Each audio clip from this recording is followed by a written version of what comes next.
ገለጥ መንፈስ እንድሰጠን እንድታስተምረን በጌታ በኢየሱስ ስም እንለምናለን። ክብር ምስጋና አምልኮ ላንተ ይሁን በጌታ በኢየሱስ ስም አሜን።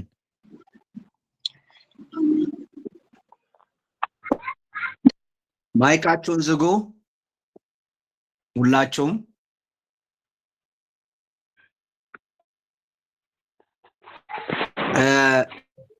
እንግዲህ ባለፈው አሁን ይታያችኋል አይደል? ጽሁፉ ይታያችኋል?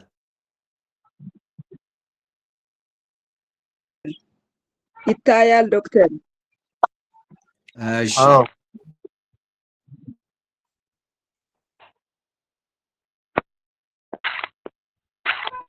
ምንም አይታይም እኛ ጋር እየታየ ስልክ አይደለም ነው? ዶክተር። አይታይም። አይታይም? አዎ ምንም የሚታይ ነገር የለም።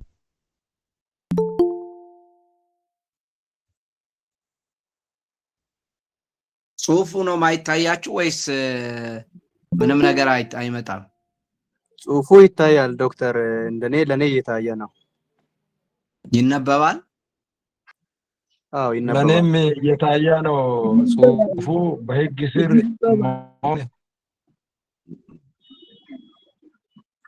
ትርጉምና ያተረጓጎም ልዩነቶች በቃ ይታያል። ከስር ያለውም ይነበባል አይደል? ምንም እዚህ አርባ ምንጭ ላይ ምንም አዎ ይነበባል። ትንሽ አርባ ሰፋ ምንጭ ላይ ስናደርግ የሚታይ ነገር ይነበባል። የለም። ችግር የለውም። አርባ ምንጭ ምንድነው ችግሩ? አንድ ኮምፒውተር ነው እየታየልን የምትጠቀሙት? አይደለም ዶክተር፣ ለኛ አይታይም። ኮምፒውተሩ ላይ አይደለም በምንድን ነው የምትጠቀሙት? ስልክ ነው ኮምፒውተር ነው?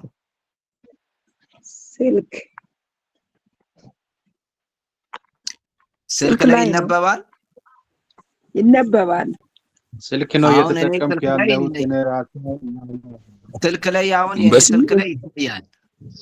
በስልክም በኮምፒውተርም ይታያል። ምናልባት የነሱ ኮምፒውተር ኮኔክሽን ላይ ችግር ነው። ከሆነ ኮምፒውተር ላይ ነው። ወጥተው ተመልሰው ቢገቡ ነው የተሻለ እስኪ የሚሆነው። እንደገና ግባ፣ ለሁላችንም ውጣና ይታያል። እንደገና ግባ።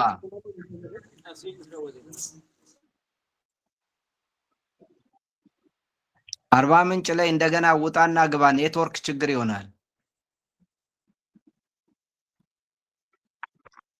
አይ ድምጽ እኮ አልፎ አልፎ ይቆራረጣል እንጂ ምንም የሚታይ ጽሁፍም የለም።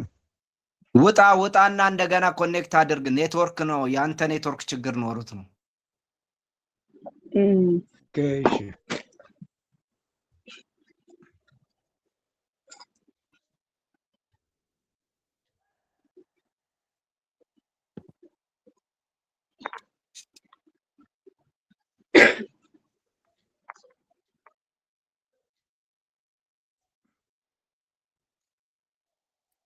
ገባ?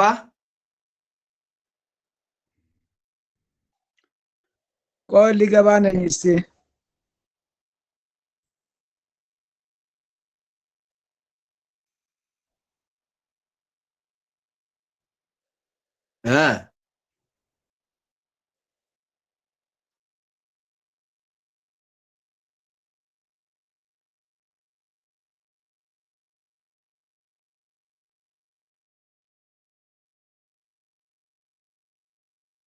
አይታይም?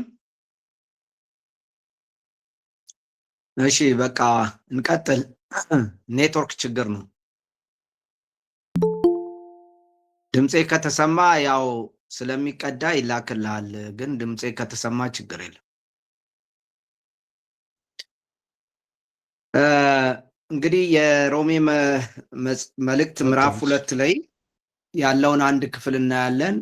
ሮሜ ምዕራፍ 2ን ባለፈው ያው እዛ ላይ ነው የቆየ ነው። በቴሌግራም ፖስት ያረኩላችሁ ትንሽ ማብራሪያ የሆነች ደርሷችኋል ብዬ ተስፋ አረጋለሁ። የአራቱም አቋሞች ማለት ነው። አዎ ደርሶናል። እሺ ሮሜ ምዕራፍ 2 ቁጥር 12 እስከ መጨረሻው እናንብብና እሱን እንትን ለማለት እንሞክራለን ዛሬ። ያለ ሕግ ኃጢአት ያደረጉ ሁሉ ያለ ሕግ ደግሞ ይጠፋሉና ሕግም ሳላቸው ኃጢአት ያደረጉ ሁሉ በሕግ ይፈረድባቸዋል። በእግዚአብሔር ፊት ሕግን የሚያደርጉት ይጸድቃሉ እንጂ ሕግን የሚሰሙ ጻድቃን አይደሉምና። ሕግ የሌላቸው አሕዛብ ከባህሪያቸው የሕግን ትእዛዝ ሲያደርጉ እነዚያ ሕግ ባይኖራቸው እንኳን ለራሳቸው ሕግ ናቸውና፣ እነርሱም ሕሊናቸው ሲመሰክርላቸው ሐሳባቸውም እርስ በርሳቸው ሲካሰስ ወይም ሲያመካኝ በልባቸው የተጻፈውን የሕግ ሥራ ያሳያሉ። ይህም እግዚአብሔር በኢየሱስ ክርስቶስ እኔ በወንጌል እንዳስተማርሁ በሰው ዘንድ የተሰወረውን በሚፈርድበት ቀን ይሆናል።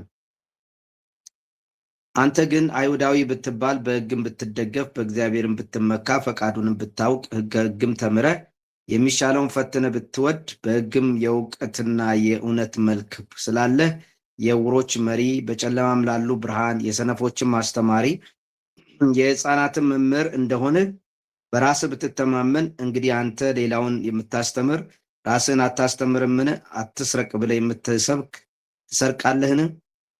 አታመንዝር የምትል ታመነዝራለህን? ጣዖትን የምትጸየፍ ቤተ መቅደስን ትዘርፋለህን? በሕግ የምትመካ ሕግን በመተላለፍ እግዚአብሔርን ታሳፍራለህን? በእናንተ ሰበብ የእግዚአብሔር ስም በአሕዛብ መካከል ይሰደባልና ተብሎ እንደተጻፈ። ሕግን ብታደርግ መገረዝስ ይጠቅማል። ሕግን ተላላፊ ብትሆን ግን መገረዝህ አለመገረዝ ይሆናል። እንግዲህ ያልተገረዘ ሰው የሕግን ሥርዓት ቢጠብቅ አለመገረዙ እንደ መገረዝ ሆኖ አይቆጠርለትምን?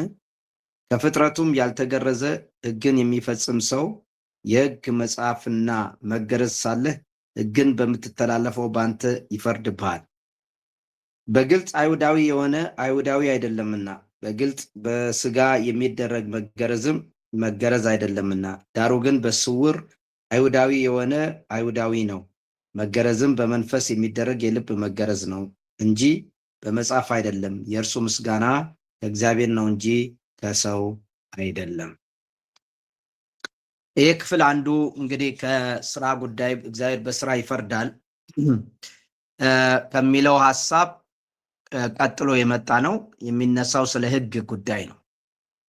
ሕግን መጠበቅ ይቻላል ወይስ አይቻልም የሚል ጥያቄ አይደለም የሚያነሳው፣ ግን በሕግ እና በመታዘዝ እና ሕግን በመታዘዝ እና ሕግን ባለመታዘዝ መካከል ነው የትኛው ነው የሚያጸድቀው የሚለውን እና መታዘዝ የሚችሉ ሰዎች አሉ ወይ የሚለውን ሐሳብ ያነሳል። በመጀመሪያ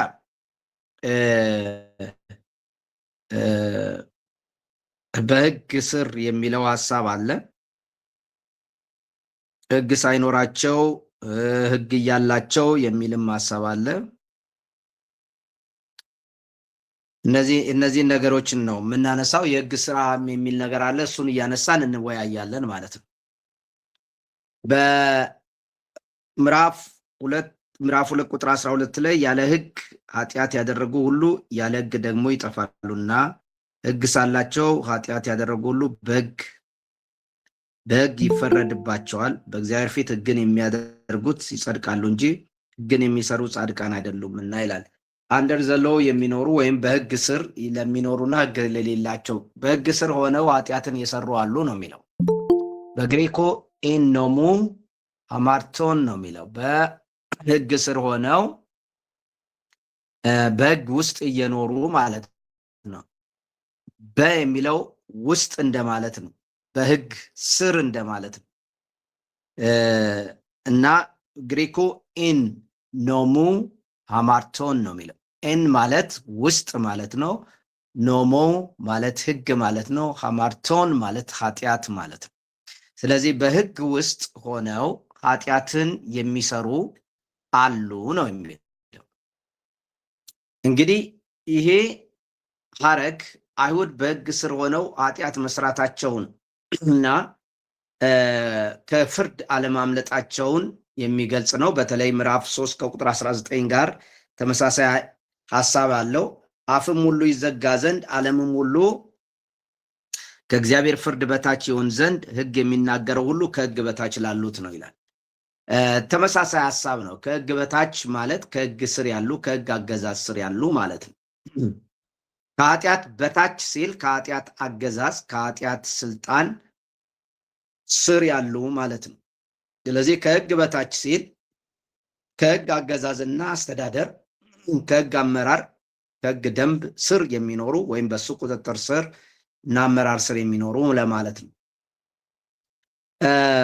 በህግ ስር የሚለውን በተለያየ መንገድ ሰዎች ተርጉመውታል ወይም ምሁራኖች። አንደኛው ለህግ በመገዛት መኖር እንደ ሸራይነር እንደ ባሬት እና እንደ ሙ መገዛት የሚለውን ነው። አንዳንዶች ደግሞ ቅዱሳት መጽሐፍትን የሚያውቁ አይሁድን ያመለክታል ይላል። በእርግጥ ይሄ ትክክልም ነው። እዚህ ጋር ህግ ያላቸውን ሰዎች ነው የሚናገረው።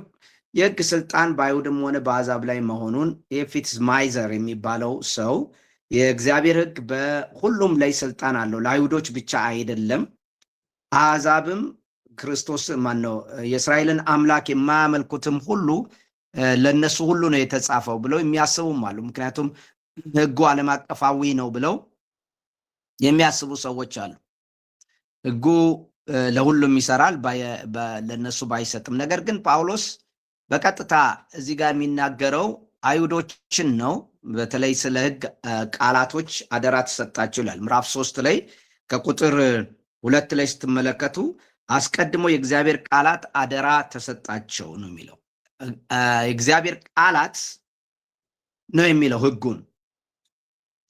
ዝም ብሎ የእግዚአብሔር ቃል ብቻ አይደለም፣ ቃላት ነው የሚለው፣ ብዙ ቁጥር ነው። ህጉ ደግሞ ኖሞስ የሚለው ከቶራ የሚለውን ማንኛውም አንዳንድ ሰዎች ኖሞስ የሚለውን የግሪኩን ቃል ፕሪንሲፕል ወይም መርህ ብለው ይተረጉማሉ። መርህ ማለት አይደለም። ጳውሎስ ስለ መርህ ጉዳይ አይደለም ያለ፣ ስለ ፕሪንሲፕል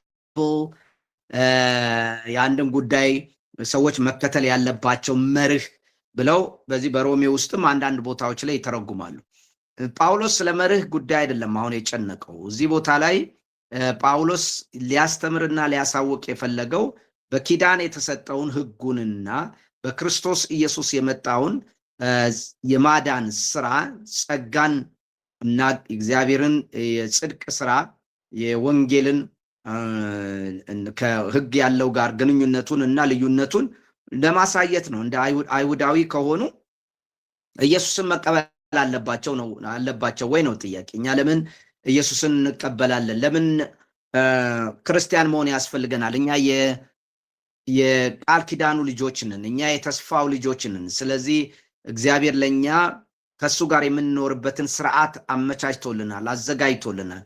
አንተ ወደምትለው መሲህ መምጣት አያስፈልገንም ብለው ለሚከራከሩ አንዱ ለእንደሱ አይነት ሰዎች ነው። ሁለተኛው ደግሞ አይሁድ ሆነው ወደ ክርስቶስ ኢየሱስ የመጡ ነገር ግን አሁንም ህጉን መጠበቅ አለብን፣ አሁንም መገረዝ አለብን፣ አሁንም ሰንበትን መጠበቅ አለብን፣ አሁንም የመስዋዕት ስርዓቱን ወይንም ደግሞ ሌሎችን እነዚህ አይሁዳውያን የሚኖሩበትን የእምነታቸውን ህግጋቶችና ስርዓት መጠበቅ አለብን፣ በኢየሱስም ብናምን ያ መከተል አለብን ብለው የሚያምኑ ሊኖሩ ይችላሉ። ደግሞ ወደ ጌታ የመጡትን አሕዛብም እነሱንም እንደዚሁ እንደ አይሁድ እንዲኖሩ ሊያበረታቷቸው ወይም ደግሞ ግድ ሊሏቸው ይችላሉ ማለት ነው። የጳውሎስ አስተምሮ በዚህ ቦታ ስለ መርህ ጉዳይ አይደለም፣ የሆነ ስለ ቶራ ነው። ስለ እግዚአብሔር በሙሴ በኩል ስለሰጠው፣ እግዚአብሔር በነቢያት በኩል ስለሰጠው ህግጋቶች ነው ወይም ቃላቶች ይላቸዋል። ህግ ማለት ቶራ ማለት ነው። ቶራ ማለት ኢንስትራክሽን ማለት ነው፣ ትምህርት ማለት ነው እንጂ አድርግ አታድርግ አይደለም። ብዙ ጊዜ ሰዎች የሚሳሳቱት ህግ የሚለው ነገር ጭንቅላታቸው ላይ ሲመጣ የአንድ የፍርድ ቤት ሰዎች የሚበየንባቸው ማድረግ ያለባቸው የትራፊክ ህግ፣ የምን ህግ፣ የፍርድ ቤት ህግ፣ የፍትሐ ብሔር የምናምን የፍርድ እንደዚህ አይነት የኮርት ላንጉጅ ነው የሚመጣባቸው። የፍርድ ቤት አውድ ነው ጭንቅላታቸው ውስጥ የሚመጣው። እንደሱ አይደለም ጳውሎስ የሚለው። ጳውሎስ ኢንስትራክሽን ነው። ቶራ ማለት ትምህርት ማለት ነው። ህጉ የያዛቸው ጥበባቶች አሉ። መጽሐፍ ቅዱሳችን ሲናገር ዘዳግም ውስጥ ለእስራኤል የሰጣቸው ከሌሎች አገሮች ሁሉ፣ ከሌሎች ህዝቦች፣ ከሌሎች ብሔሮች የሚለያቸው እግዚአብሔር የሰጣቸው ይህ ህግ ነው ነው የሚለው። ይህ ህግ ደግሞ ጥበባቸው ሞገሳቸውም እንደሆነ ነው የሚናገረው። ታዲያ ሙሴ ትምህርቴ እንደ ጠል ትንጠባጠባለች ይላል። ትምህርቴ የሚለው ይሄ ቶራን ነው የሚያስተምረው፣ የብሉይ ኪዳንን ትምህርት ነው።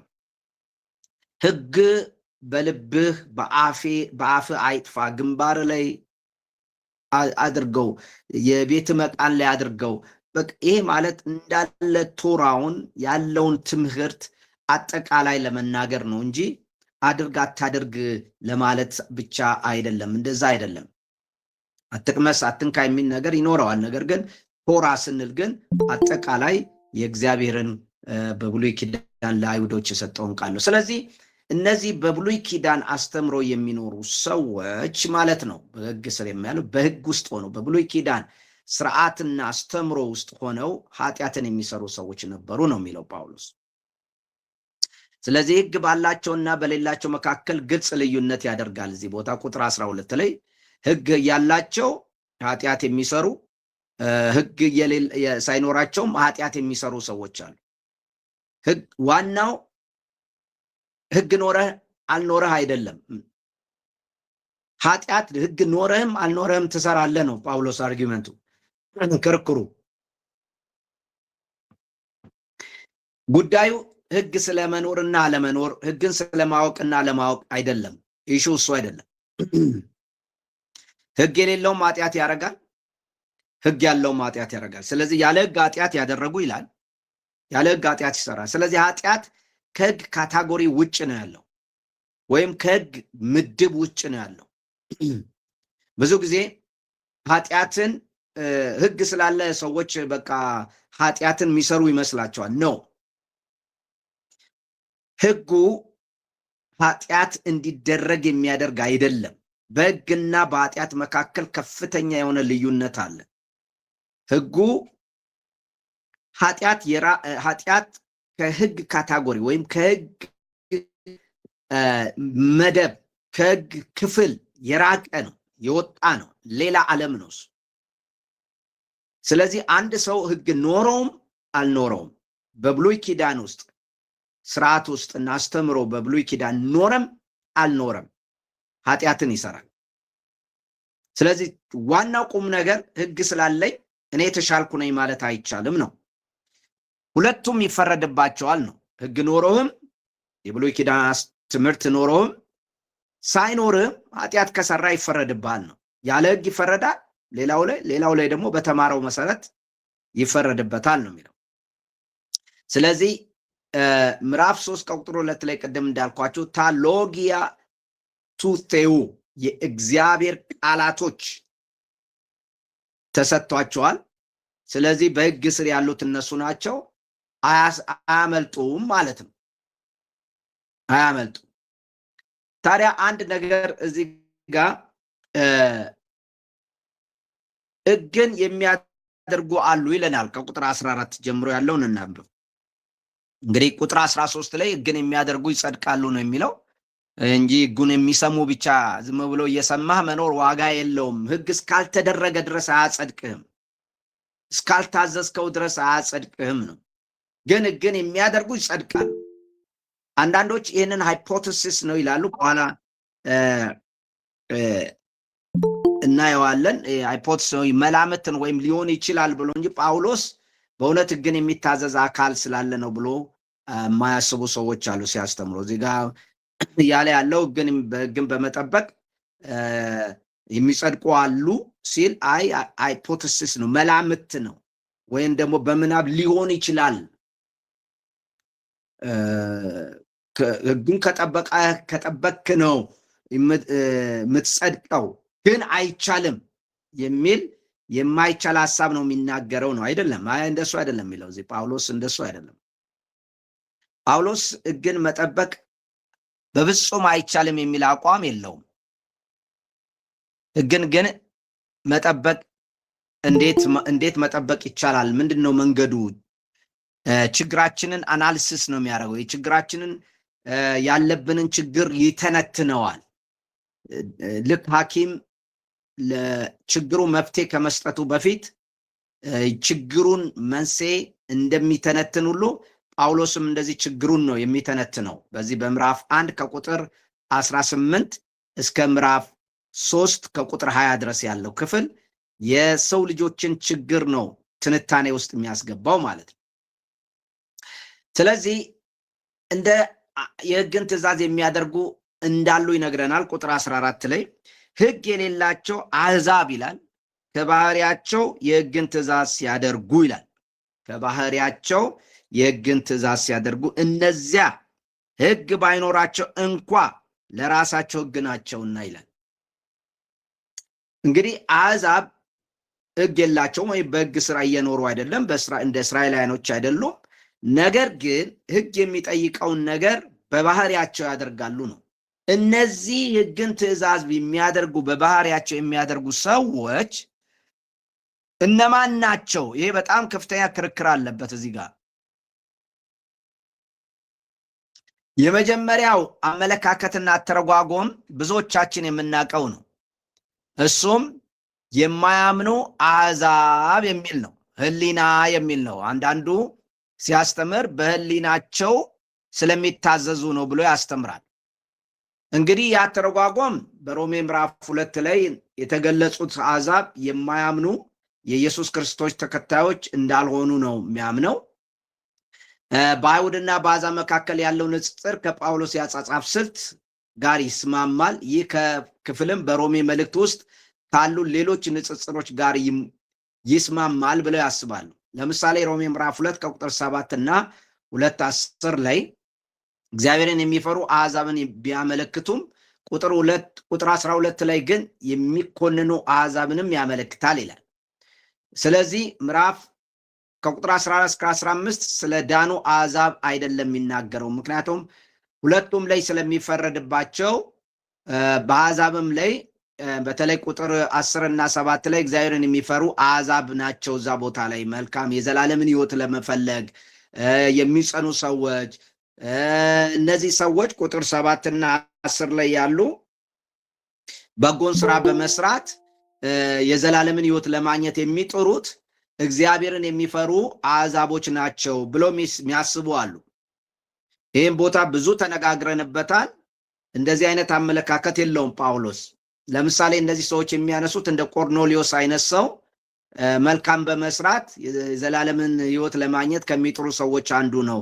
ስለዚህ አሕዛብ ሆነው ወደ ይሁዲነት የተቀየሩ፣ ከአሕዛብ ሆነው ወደ እስራኤል እምነት የተቀየሩ አይሁዶች ወደ አይሁድነት እንትን ለማለት እንትን ያሉ አሕዛቦችን ነው ቁጥር 7 እና ቁጥር 10 የሚናገረው።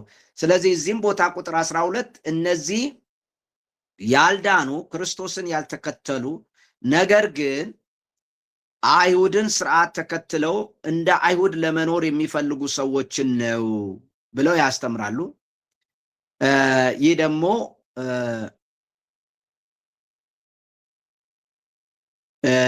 አስቸጋሪ ነው። ምክንያቱም በኋላ እንነሳበታለን። የሚያምኑ አሕዛብ ሊሆኑ አይችሉም ብለው ነው የሚከራከሩት። ምክንያቱም የሚያምኑ አሕዛቦች የኦሪትን ሕግ ያውቃሉ። ስለዚህ ኦሪት የሌላቸው ወይም የማያውቅን የሚመለከት አይደለም። ሕግ የሌላቸው ካለ ተብለው ሊመደቡ አይችሉም። ምክንያቱም ክርስቲያኖች ናቸው ብለን ከወሰድን፣ የሚያምኑ ናቸው ብለን ከወሰድን እነዚህ ሰዎች ሕግን አያውቁም ወይም ሕግ የላቸውም ተብሎ ሊባሉ አይችሉም በሚል ክርክር ይሄ የማያምኑትን ሰዎች ደግሞም አሕዛብ ሆነው ወደ አይሁድነት የመጡ ሰዎች ሊሆኑ ይችላሉ ነው። ቁጥር 15 ላይ ያለው የሕግ ስራ በልባቸው ተጻፈ ወይም ደግሞ ቶኤርጎን ቱኖሙ ግራፕቶን ኤንታይስ ካርዲየስ የሚለው የኤርሚያስ 31 ላይ ያለውን አይደለም የሚናገረው። ምክንያቱም ያ ክፍል ይህንን የተወሰነ ሐረግ አይጠቀምም ብለው ያስባሉ። እንግዲህ በልባቸው የተጻፈውን ሕግ የሚለው ኤርሚያስ 31 ላይ እግዚአብሔር ሕጌን በልባቸው ጽፋለሁ ብሎ ተስፋ ቃል ገብቷል። አዲስ ኪዳን። ስለዚህ እነዚህ ሰዎች ይሄ ክፍል ስለ ኤርሚያስ 31 ላይ የተጻፈውን አይደለም የሚጠቅሰው። ምክንያቱም የሕግ ስራ የሚል ነገር በኤርሚያስ ላይ ጥቅስ ውስጥ የለም። ሕጌን በልባቸው ጽፋለሁ ነው እንጂ የሚለው የሕግ ስራ በልቦናቸው ጽፋለሁ አይልም ስለዚህ ይሄ ጥቅስ ቀጥታ ከዛ የተወሰደ አይደለም፣ የሚያምኑትን ሰዎች አያሳይም ብለው ይከራከራሉ ማለት ነው። ስለዚህ በቁጥር 14 ላይ ያለው ኦቶን በሆነ ጊዜ ሁሉ ወይም በሰሩ ጊዜ ሁሉ የሚለው ተውሳከ ግስ እናገኛለን። ቁጥር 14 ላይ እንደዚህ አለ፣ ሕግ የሌላቸው አሕዛብ ከባህሪያቸው የሕግን ትእዛዝ ሲያደርጉ እነዚያ ሕግ ባይኖራቸው እንኳን ለራሳቸው ሕግ ናቸውና ይላል። ይህ በግሪኩ ነው እኛ የሚታያችሁ እዚህ ላይ የለም። ነገር እመኑኝ እንግዲህ በሆነ ጊዜ ሁሉ ወይም በሰሩ ጊዜ ሁሉ የሚለው ተውሳከ ግስ ወይም ተያያዥ ጥቅሶች ሐረግ ስትመለከቱት የአሕዛብ መታዘዝ አልፎ አልፎ የሚከሰትና ስለዚህ ምናባዊ ወይም ሁኔታዊ እንጂ የተለመደ ጠባይ እንዳልሆነ ያመለክታል ነው። ባሰቡ ጊዜ ብቻ ነው የሚያደርጉት እንጂ በየጊዜው በየዕለቱ እንደ ባህሪያቸው የሚኖሩበት አይደለም። ነገር ግን እዚህ ጋር እንደምትመለከቱት ከባህሪያቸው ነው የሚለው እንጂ አልፎ አልፎ የሚል ነገር አታገኝም። ስለዚህ እነዚህ አሕዛብ ወደ እውነተኛ ቡድን ሳይሆን እንደ ምናባዊ ምሳሌ ቀርበዋል። እውነተኛ በአካል አሉ ለማለት አይደለም ነው፣ ምናባዊ ነው ወይንም ደግሞ መላምት ነው። እንደዚህ አይነት ሰዎች ሊኖሩ ይችላሉ የሚል ነው እንጂ እውነተኛ እንደዚህ የሚኖር ሰው የለም። ካሉም ደግሞ አልፎ አልፎ የሚያደርጉ በሕሊናቸው የሚኖሩ ሰዎች ናቸው ብለው ነው የሚተረጉሙት። ይሄ ማለት ነው የማያምኑ ሰዎች ናቸው የሚለው። ስለዚህ ቁጥር 13 ላይ ሕግን የሚያደርጉት ይጸድቃሉ ከቁጥር 12 ለላይ በሕግ ስለመፍረድ ጋር ይጣጣማል። ይህም አመክንዮታዊ ወጥነት ያሳያል። በቁጥር 14 ላይ ያለው የግሪክ ቃል ግን ስትመለከቱት እነዚህ ምንድነው? ሕግ የሚያደርጉት ይጸድቃሉ በሕግ ስለሚፈረድ ጋር ያለው ሁለቱ አስተሳሰብን ለመናገር ፈልጌ ነው። እዚህ ከቁጥር 13 ለላይ ያለውን ሕግን የሚያደርጉት ይጸድቃሉ። ቁጥር 13 ለላይ በእግዚአብሔር ፊት in the presence of the Lord ማለት ነው። ሕግን የሚያደርጉት ይጸድቃሉ እንጂ ሕግን የሚሰሙ አይደለም። ቁጥር 12 ላይ ደግሞ በሕግ ስለሚፈረድ የሚለው ጋር የሚጣጣም ሐሳብ አለው። ምክንያቱም ሕግ ካለው በሕጉ ይፈረድበታል፣ ሕግ የሌለው ያለ ሕግ ይፈረድበታል። ስለዚህ ሕግ ያለው ሰው ከሆነ በሕጉ ነው የሚፈረድበት። በእግዚአብሔር ፊት ጻድቅ የሚደረገው ሕጉን የሚያደርግ ነው። እነዚህ ሰዎች ደግሞ ሕጉ ሳይኖራቸው ሕግን ያደርጋሉ ይላል። ሕግን ለማድረግ ሕግ ሳይኖር ሕግ የሚያደርግ አካል ያለ ሕግ ነው የሚፈረድበት። ሕግ እያለው ደግሞ ሕግን ያላደረገ አካል በሕግ ነው የሚፈረድበት ነው እያለን ያለው።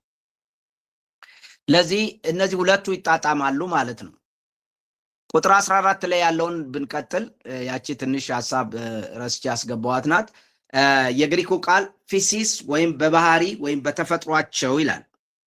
ሕግ የሌላቸው አሕዛብ ከባህሪያቸው የሚል ቃል አለው። ባህሪ ማለት በግሪኩ ፊሲስ ነው፣ ፍጥረት ማለት ነው። በፍጥረታቸው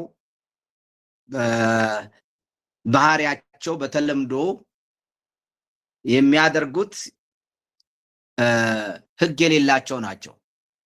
ሕግ የሌላቸው በተፈጥሯቸው ነው የሚያደርጉት። ባህሪያቸው ነው በቃ ይሄ ጉዳይ ማለት ነው። ስለዚህ ሕግ የሌላቸው ይህም አሕዛብ በተፈጥሯቸው ችሎታቸው መሰረት እንደሚሰሩ እንጂ በተፈጥሯቸው ታዛዦች እንደሆኑ አያመለክትም። ስለዚህ በባህሪያቸው በተፈጥሯቸው ችሎታ መሰረት የሚሰሩት እዚህ ጋር እንግዲህ የማያምኑ ናቸው የሚሉ ሰዎች የሚከራከሩት ምንድን ነው? አሕዛብ በተፈጥሯቸው የሚሰሩት ነገር በችሎታቸው በራሳቸው አቅም የሚያደርጉትን ነገር ለመናገር ነው እንጂ በባህሪያቸው ከውስጥ ተለውጠው ታዛዦች ናቸው ለማለት አይደለም ነው። ስለዚህ ጳውሎስ እዚህ ላይ የሚያመለክተው የተፈጥሮ ሕግን ውስጣዊ ግብረ ገብን መመሪያን ነው እና ሕሊናን እንደ ትክክለኛና ስህተት ምስክሮች አድርጎ ነው እንጂ በመጽሐፍ ቅዱስ የተገለጠው መለኮታዊ ሕግ አይደለም ይላል። ለራሳቸው ሕግ ናቸው፣ በተፈጥሯቸው ሕግ ናቸው ሲል ሕሊናቸው፣ አእምሯቸው፣ አስተሳሰባቸው እሱ ነው ግብረገብ ውስጣቸው ግብረገብ አለ። ከዚህ የተነሳ ነው የሕግን ነገር የሚፈጽሙት የሚለው። ስለዚህ ጳውሎስ እዚህ ላይ የሚያመለክተው እንግዲህ ተፈጥሮ ነው። በዙሪያው ያለው አውድ ከምዕራፍ 1 ከቁጥር 18 እስከ ምዕራፍ 3 ከቁጥር 20 ዓለም አቀፋዊ ኃጢአት እንዳለ እና ፍርድ ስለሚያጎላ እነዚህ አሕዛብ የማያምኑ አሕዛብ ብሎ መተርጎም በጣም ወጥነት አለው ብለው ይከራከራሉ። ስለዚህ በአጭሩ ምንድን ነው ይህ ክፍል የሚከራከረው? ወይም ደግሞ ይህ ክፍል ጌታን የማያውቁ ክርስቶስ ኢየሱስን ያልተከተሉ ሰዎች በሕሊናቸው አንዳንዶቹ ሕገ ሕሊና ይላሉ፣ በሕሊናቸው መልካም ነገርን ስለሚያስቡ ያንን ያደርጋሉ። በዛ ጊዜ አልፎ አልፎ ነው ይህንን የሚያደርጉት እንጂ በባህሪያቸውም የሚለው በተፈጥሯቸው የሚለው በራሳቸው ጉልበትና አቅም ለማለት እንጂ ሕይወታቸው ተቀይሮ ባህሪያቸው ተቀይሮ ተፈጥሯዊ ሆኖላቸው የሚኖሩት አይደለም። ስለዚህ ጳውሎስ በባህሪያቸው ሲል በጉልበታቸው፣ በአቅማቸው፣ በተፈጥሮ ችሎታቸው አይምሯቸውን ተጠቅመው መልካም ነገር ማድረግ ማለት ነው። ያ ሕግን መጠበቅ ነው። እንግዲህ እንደዚህ አይነቱ ሰው በባህሪው ሕግ ስለሚጠብቅ ራሱ በእግዚአብሔር ፊት ይጸድቃል እንደማለት እንድምታ ሊኖረው ነው ማለት ነው። እንግዲህ እሱ እናያለን። አሁን ወደ ሁለተኛው አመለካከት እንሄዳለን። ሁለተኛው አመለካከት በክርስቶስ ያመኑ አሕዛቦችን የሚናገር ነው የሚለው ነው። ሁለተኛው በክርስቶስ ያመኑ አሕዛቦችን ነው የሚናገረው። እዚህ ቦታ ክርስቶስን የማያውቁትን አይደለም፣ ሕግ የሚጠብቁ ሕግ የሌላቸው ነገር ግን በባህሪያቸው ሕግን የሚጠብቁ እነዚህ ክርስቲያኖች ናቸው ብሎ የሚተረጉም ደግሞ አለ ማለት ነው። ምንድን ነው የዚህ ትርጉም? ጳውሎስ በአንድ ምንባብ ውስጥ የሚያምኑና የማያምኑ ቡድኖችን በተደጋጋሚ ያነጻጽራል። ለምሳሌ ፈጻሚዎች ከሰሚዎች እዛው ክፍል ላይ ቁጥር 13 ላይ የሚያደርጉ አሉ፣ ዝም ብሎ ደግሞ ሕጉን የሚሰሙ አሉ። ታዛዥ አይሁድ ከማይታዘዙ ተለይተዋል። ቁጥር 25 ከ29 ላይ ስትመለከቱ የሚያምኑ አሕዛብ ከማያምኑ ተለይተዋል። ይህ ምዕራፍ 9 ላይ ከቁጥር 30 እስከ 33፣ ምዕራፍ 11 ከቁጥር 11 እስከ 14። ስለዚህ አይሁድን ከሚያምኑ አሕዛብ ጋር ማነጻጸር ከጳውሎስ አጻጻፍ ዘዴዎች አንዱ ነው ማለት ነው፣ ይስማማል ማለት ነው። ስለዚህ ከቁጥር 14 እስከ 15 ላይ ሕጉ የተጻፈበት የአሕዛብ ልብ በምዕራፍ 1 ከቁጥር 21 ላይ ካለው ከጨለመው የአሕዛብ ልብ ጋር ሲነጻጸር የተለወጠ ውስጣዊ ሁኔታን የሚያመለክት ነው። ምክንያቱም ጳውሎስ በምዕራፍ 1 ከቁጥር 18 እስከ 21 ድረስ ከ32 ድረስ ልባቸው ጨለመ ይላል። እንግዲህ እነዚህ ልባቸው የጨለመባቸው ከቁጥር 18 እስከ 32 የሰው ልጆችን ሁኔታ ነው የሚናገረው። አጠቃላይ የሰው ልጆች ሁኔታን ነው የሚናገረው። ያለው ልቡ እንደጨለመ የሰው ልጅ ከእግዚአብሔር እንደራቀ የራሱ ጌታ ራሱ ለራሱ አምላክ እንደሆነ ከዛ በሌላ ላይ እንኳን ቢፈርድ ራሱ እንደሚያደርግ ምዕራፍ 2 ላይ ደግሞ አይተናል። ሌሎቹን ይከሳል፣ ጥሩ አይደለም ይላል፣ አታጭስ ይላል፣ ያጨሳል፣ አዘሙት ይላል፣ ይዘሙታል ማለት ነው። ፍልስፍናውንም ይፈለስፈዋል። መግደል ሂውማን ራይት ምናምን ይላል። መግደል ጥሩ አይደለም ብሎ በአንድ በኩል ያስተምራል፣ በአንድ በኩል ተኩሶ ሊገል ይችላል ራሱ ማለት ነው። ስለዚህ በሌላው ላይ የሚፈርድ ራሱ ያንኑ ያደርገዋል ነው የሚለው። እንግዲህ ጥሩ እንሰራለንም የሚሉ ሰዎችም ነበሩ ማለት ነው። በተለይ ደግሞ እንደ ስቶይክስ አይነት ፈላስፎች በዛ ጊዜ የነበሩ በባህሪያቸው በጣም ሬጅመንት የሆነ ይሄ ራስን በጣም በመግዛት መኖር እንችላለን ብለው የሚሉ ጥሩ ስነ ምግባርን የሚያስተምሩ በዛ ዘመንም ነበሩ። የግሪክ ፈላስፎች ነበሩ። ሌላውንም ይኮንናሉ። አይሁዶችም እንደዛው ናቸው፣ ይኮንናሉ። ነገር ግን ያንኑ ያደርጋሉ ነው የሚለው። ስለዚህ እነዚህ ሰዎች ግን ለየት ያለ ባህሪ ያላቸው ነው። በሕግን ያደርጋሉ የላቸውም፣ ግን ሕግን ይፈጽማሉ ነው። ምናባዊ ነው ጳውሎስ እያለ ያለው ወይንም ደግሞ መላምት ነው። እንደዚህ አይነት ሰዎች ሊኖሩ ይችል ይሆናል ብለን እናስብ። አንድ ሴናሪዮ እንፍጠር። ቢሆን ብለን የምናስበው ነገር ይኑር ብሎ የሌለ አይነት የሌለ ሰውን ግን በአይምሮ እየፈጠረ ነው የሚያወራው ወይንስ እውነት ነው እያወራ ያለው? ተጨባጭ ነገር ነው እያወራ ያለው? ተጨባጭ ነገር ከሆነ እንደዚህ አይነት ሰዎች አሉ ማለት ነው። እንደዚህ አይነት ሰዎች ደግሞ ካሉ ልባቸው ከቁጥር 21 ላይ ምዕራፍ 1 ከቁጥር 21 ላይ ካሉ ሰዎች ይለያል ማለት ነው። ምክንያቱም ቁጥር 14 ላይ የሕግን ነገር ያደርጋሉ ነው የሚለው። የሕግ ትእዛዝ ሲያደርጉ ይላል። ታቱ ኖሙ ፖሴን የሕግን ነገር ያደርጋሉ ነው የሚለው። ይሰራሉ። የሕግን ትእዛዛት ተብሎ የተተረጎሙ የሕግን ነገሮች ነው የሚሰሩት። ስለዚህ የሕግን ትእዛዛት ሲያደርጉ ነው የሚለው። ትእዛዛቱን ነው የሚያደርጉት እንጂ እንደው ዝም ብሎ ጀነራል የሆነ ነገር አይደለም የሚያደርጉት፣ ወይም የአይምሮ የህሊና ጉዳይ አይደለም ነው እየተባለ ያለው። ለሕጉ የግብረ ገብ ትእዛዛት ሁሉን አቀፍ መታዘዝን ያመለክታል። እነዚህ ጳውሎስ ምናልባት ኤርምያስ 38 ከቁጥር 33 ላይ ያለውን ነው። በሰብትወጀንት ደግሞ በሰባ ሊቃናት የተተረጎመው ከዕብራይስጥ ወደ ግሪክ ምዕራፍ 31 ከቁጥር 33 ላይ ማነው ምዕራፍ 38 ከቁጥር 33 በዕብራይስጡ ደግሞ ምዕራፍ 31 ከቁጥር 33 ላይ ያለውን ሊያመለክት ይችላል። ከዛ ውስጥ ነው። ምክንያቱም የሕግን ነገሮች የሕግን ነገር ነው የሚለው እንጂ የሕግን ስራ ሳይሆን የሕግን ነገር ነው የሚያደርጉት፣ የሕግን ስራዎች አይደለም። ስለዚህ የሕግን ነገር የሚያደርጉ ከሆነ የሕግ ነገር ማለት የሕግ ትእዛዛቶች ማለት ነው። ትእዛዛቶቹ ደግሞ ቃላቶች ማለት ነው። የሕግን ትእዛዛት ሲባል እነዚህ ለምሳሌ ከታች ስንመለከት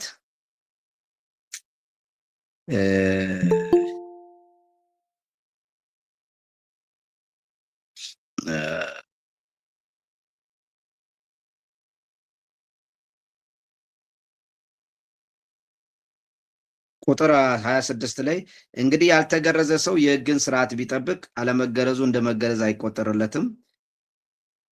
ከፍጥረቱ ያልተገረዘ ሕግን የሚፈጽም ሰው የሕግ መጽሐፍና መገረዝ ሳለህ ሕግን በመተላለፍ በአንተ የሕግ ስርዓት ይለዋል። እዚህ ቦታ ላይ የሕግ ትእዛዛት ይለዋል ደግሞ ቁጥር 14 ላይ። ስለዚህ የሕግ ትእዛዛት ሲባል ዝም ብሎ ምናባዊ ወይም ፕሪንሲፕሎች ወይም እንትኖች አይደለም። ትእዛዛቱን ራሱን ነው የሚናገረው። እነዚህ ትእዛዛት በኤርሚያስ ላይ የተጻፉትን ምናልባት ሊናገር ይችላል ብለው ያምናሉ። በዚህ ክርስቲያኖች ናቸው ይሄ ስለዚህ ቦታ የሚናገረው የሚባለውን የሚያምኑ ሰዎች ማለት ነው። ምክንያቱም ብዙ ጊዜ ኤኮ ሊያደርግ ይችላል። ጳውሎስ ጥቅሱን ቀጥታ ላይ ይጽፍ ይችላል። ብዙ ጊዜ ኮታ አያረግም። የታወቀ ነው። የዚህ አይነት አጻጻፍ አላቸው። እንትኑን ሁሉን ነገር ጥቅሱን ጠቅላላውን መጥቀስ አያስፈልጋቸውም። የሆነች ነገር ከቃል ከዛ ውስጥ ወስደው ያ ቃል ለምሳሌ እዚህ ጋር ሮሜ 3 ላይ ስትመለከቱ የተለያዩ ቦታዎች የተጻፉ ጥቅሶችን ነው በአንድ ላይ ቼን ሰርቶ ነው ሰንሰለታማ እንደ ሰንሰለት ያያይዟቸዋል። አንዳንድ ጊዜ ደግሞ ኤኮ ወይንም ደግሞ ልክ እንደ ገደል ማሚቱ ድምፁ እንዲሰማ ከሩቅ እንዲሰማ አድርገው ይጠቅሳሉ። አንዳንዴ አንድ ቃል ብቻ ይጠቅሱና አንድ ቃል ብቻ መዘው ከዛ ውስጥ ይወስዱና በዛ ከብሉይ ኪዳን ያለውን ጀርባውን አውዱን ሁሉ ወደዚህ ያመጡታል። የግድ ጥቅስ በጥቅስ ቀጥታ ላይጠቅሱ ይችላሉ። ስለዚህ ጳውሎስ የዚህ አይነት ልምድ አለው። ስለዚህ ቁጥር 15 ላይ የሕግ ስራ ኤርጎንቶው ኖሙ የሚለው መጠቀሙ የኤርሚያስን የቃል ኪዳን ስነ መለኮት ተጽዕኖ ማስቀረት የለበትም ብለው ይከራከራል። ኤርሚያስ የሕግ ስራ የሚለውን ስላልጻፈ ከዛ ኤርሚያስ አልተጠቀሰም ብሎ ማለት አሳማኝ አይደለም። ጳውሎስ በቀጥታ ላይጠቅስ ይችላል፣ ነገር ግን በሐሳብ ደረጃ ከእርሱ ጋር ይስማማል ነው። ተፈጥሮ ወይንም ባህሪ የሚለው ቃል ማንነትን ነው የሚናገረው። አሕዛብ በባህሪያቸው እነማን እንደሆኑ ያመለክታል እንጂ ጠባይን ወይም ደግሞ መስራት የሚችሉትን አይደለም የሚያመለክተው ነው። ማንነታቸውን ነው የሚያመለክተው። በተፈጥሯቸውን ነው የሚናገረው እንጂ ችሎታቸውን ብቻ አይደለም፣ ወይንም ደግሞ ማድረግ የሚቻል ባህሪያቸውን፣ ጠባያቸውን፣ ጥሩ መሆናቸውን ሳይሆን ማንነታቸውንም ነው። ተፈጥሮ ማንነት ነው። ለምሳሌ ከቁጥር 27 ላይ ስትመለከቱ ከፍጥረቱ ይላል ያልተገረዘ ማንነታቸውን ነው የሚናገረው ነው እዛ ቦታም ላይ። ስለዚህ ከፍጥረታቸው ደግሞ ሕግን የሚጠብቁ አሉ። በጳውሎስ አጠቃቀም ላይ ሮሜ ምዕራፍ 2 ከቁጥር 27 ተመልክተናል። ምዕራፍ 11 ከቁጥር 21 በተፈጥሮ የወይራ ዛፍ የሆነ ይላል። ኤፌሶን 2:3 ላይም ስለዚህ የቡድን ማንነትን ወይም ሁኔታን ያመለክታል ማለት ነው። ማንን ነው የሚያመለክተው? ሰውየውን ነው። ምዕራፍ 2 ቁጥር 10 የአገባብ አወቃቀር እንደሚያሳየው አሕዛብ በባህሪያቸው ሕግን ማድረጋቸው በምዕራፍ 2 ከቁጥር 13 ያለውን መርህ ወይም ሕግን የሚያደርጉ ይጸድቃሉ ጋር ይደግፋል ማለት ነው። በአሕዛብ በባህሪያቸው ሕግን ማድረጋቸው ቁጥር 13 ላይ ያለውን ሕግን የሚያደርጉ ይጸድቃሉ ከሚለው ጋር ይስማማል ማለት ነው። ይሄ ማለት ምን ማለት ነው? በባህሪያቸው ሕግን ያደርጋሉ። ቁጥር 13 ላይ ደግሞ ሕግን የሚያደርጉ ይጸድቃሉ ይላል። ስለዚህ ሁለቱ ይሄ ቃልና ሕግን ያደርጋሉ የሚለውና ሕግን የሚያደርጉ ይጸድቃሉ የሚለው ተያይዞ ፍሰቱን ይጠብቀዋል ማለት ነው። ምክንያቱም የሚለው መስተጻምር ይህንን አመክንዮታዊ ግንኙነት ያመለክታል። ለምሳሌ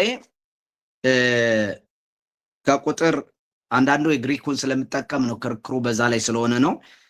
ሕግ የሌላቸው አሕዛብ ቁጥር 13 ላንብብላችሁ። በእግዚአብሔር ፊት ሕግን የሚያደርጉት ይጸድቃሉ እንጂ ሕግን የሚሰሙ ጻድቃን አይደሉምና እና የሚለው ነው ጋር እዚህ ጋር ወይንም ደግሞ ምክንያቱም ሕግን የሚያደርጉ በእግዚአብሔር ፊት ሕግን የሚያደርጉት ይጸድቃሉ፣ ምክንያቱም ሕግን የሚሰሙ ጻድቃን አይደሉም እንደማለት ነው። መስማት የሚሰሙ ሰዎች ወይም ደግሞ ሕግን የሚጠብቁ ምክንያቱም ሕግን የሚጠብቁ በእግዚአብሔር ፊት ይጸድቃሉ። ስለዚህ ሕግን የማይጠብቁ ደግሞ ሕግን የመስማት ብቻ የሚሰሙ ሰዎች ደግሞ የማይጠብቁ ደግሞ አይጸድቁም ነው። ምክንያት ለምንድን ነው የማይጸድቁት? ስለማያደርጉ ነው። እንደ ምክንያት ነው ያ ቦታ እና የምትለዋ ቃል ምክንያትን ነው የምታሳየው ፊደል። ስለዚህ እነዚህ ሕግን የማይጠብቁ ስለማይጠብቁ ነው የማይጸድቁት። እነዚህ ደግሞ በተፈጥሯቸው ሕግን ይጠብቃሉ፣ የሕግን ትእዛዛት ያደርጋሉ ነው የሚለው። የሚያደርጉ ለምሳሌ ሕግን የሚሰሙ ጻድቃን አይደሉም፣ ግን ሕግን የሚያደርጉት ይሄ ቃል ነው የሚደገመው። ቁጥር 13 ላይ ሕግን የሚያደርጉት ድርጊት ነው። ቁጥር 14 ላይ የሕግን ትእዛዛት ሲያደርጉ ይላል። ሁለቱ ድግግሞች የቃላት ድግግሞች ስለሚያሳይ እነዚህ ሰዎች ከላይ ከቁጥር 13 ጋር ካለው ጋር ተቀራራቢ ባህሪና በዛው ቃል የተገለጡ ናቸው። ወይም ማንነታቸው ሲብራራ ሲገለጽ በሚያደርጉት ድርጊት ነው። ሕግን የሚያደርጉ ካለ እነዚህ ደግሞ በባህሪያቸው ሕግን የሚያደርጉ የሕግን ትእዛዛት የሚያደርጉ በእግዚአብሔር ፊት ደግሞ ሕግን የሚያደርጉ ይጸድቃሉ። እነዚህ ደግሞ በባህሪያቸው ሕግን የሚያደርጉ አሉ ማለት ነው። ስለዚህ ይህ ግራማቲካል ወይም የቃላት ግንኙነቶችና ጳውሎስ ደጋግሞ የሚጠቀመው ሕግን የሚያደርጉ ብሎ በእግዚአብሔር ፊት የሚጸድቁትን እነዚህ በባህሪያቸው ሕግን የሚያደርጉ ሰዎችን ጋር አብሮ ይመድበዋል ማለት ነው። በሌላ አባባል ሕግን በባህሪያቸው የሚያደርጉ እና ሕግን የሚያደርጉ በእግዚአብሔር ፊት ይጸድቃሉ። እንግዲህ ይሄ ሊያጸድቅ የሚችል በባህሪያቸው የሚያደርጉት ነገር ነው። ምንም ኳሊፋይ የተደረገ ነገር የለም። አንዳንዴ የሚያደርጉት ወይም አልፎ አልፎ የሚያደርጉ ሰዎች አሉ። ወይም ደግሞ አንዳንድ ጊዜ አንድ ሁለት ሶስት ነገሮች ያደርጋል። ምንም አይልም። በባህሪያቸው ሕግን የሚያደርጉ ደግሞ በእግዚአብሔር ፊት የሚጸድቀው ደግሞ ሕግን የሚያደርጉ። ስለዚህ በእግዚአብሔር ፊት የሚጸድቁ ሕግን የሚያደርጉ አሉ፣ በባህሪያቸው ደግሞ ሕግን የሚያደርጉ አሉ። ስለዚህ እነዚህ ሰዎች የሚጸድቁ አይነት ሰዎች ናቸው የሚል ነው። ስለዚህ ጳውሎስ ጭብጦችን ደግሞ ሌላው መከራከሪያ ምንድነው? ጳውሎስ ጭብጦችን ቀደም ብሎ የማስተዋወቅና በኋላ የማስፋት ዝንባሌ ያለው ይሄ ብዙ ቦታዎች ነው ያለው። ክርስቲያኖች መሆናቸው እዚህ ቦታ ማስረጃው አንዱ ጳውሎስ ስኒፕሻት ይወስዳል ወይንም ደግሞ ቅንጫቢ ይሰጠናል። ቀንጨብ አድርጎ ወደፊት ከሚናገረው ነገር አሁን ለኛ ጣል ያደርግልናል ማለት ነው። ስኒፕ ያደርገዋል እና ገና ወደፊት ሊያስተምር ያለውን አሁን አጠር አድርጎ በትንሹ ያስተዋውቆን ይተዋል። ስለዚህ እዚህ ቦታም እንደዚሁ ስለ ክርስቲያኖች ወደፊት ያብራራል። አሁን ግን ባጭሩ በትንሹ እያስተዋወቀን ነው። ለምሳሌ ምዕራፍ 3 ላይ ስለ አይሁዶች ያውጥ ብልጫው ምንድነው የሚልና ትንሽ ነገር ይጀምርና ቃላት አደራ ተሰጥቷቸዋል ይልና ስለ አደራው በፍጹም አያብራራም። በኋላ ግን ምዕራፍ 9 ምዕራፍ 10 ምዕራፍ 11 3 ምዕራፍ ወስዶ ያንን ያብራራል። እንደዚሁም ደግሞ ስለ ክርስቲያኖች ነው እዚህ ጋር እየገለጸ ያለው። ብዙ አላብራራውም፣ ግን አስተዋውቆ ትንሽ ጥያቄ ፈጥሮ ትንሽ እንደው በጨረፍታ ትንሽ ጣል አድርጎ ዞር ብሎ በኋላ ግን ምዕራፍ 6 ምዕራፍ 7 ምዕራፍ 8 ምዕራፍ 12 እነዚህ ሁሉ ስለ ክርስቲያኖች የሚናገር ነው ማለት ነው። ስለዚህ ጳውሎስ ገና ትንሽ ቅንጭብ ነገር ቀንጭቦ እያሳየን ነው ብለው ነው የሚናገሩት። በተለይ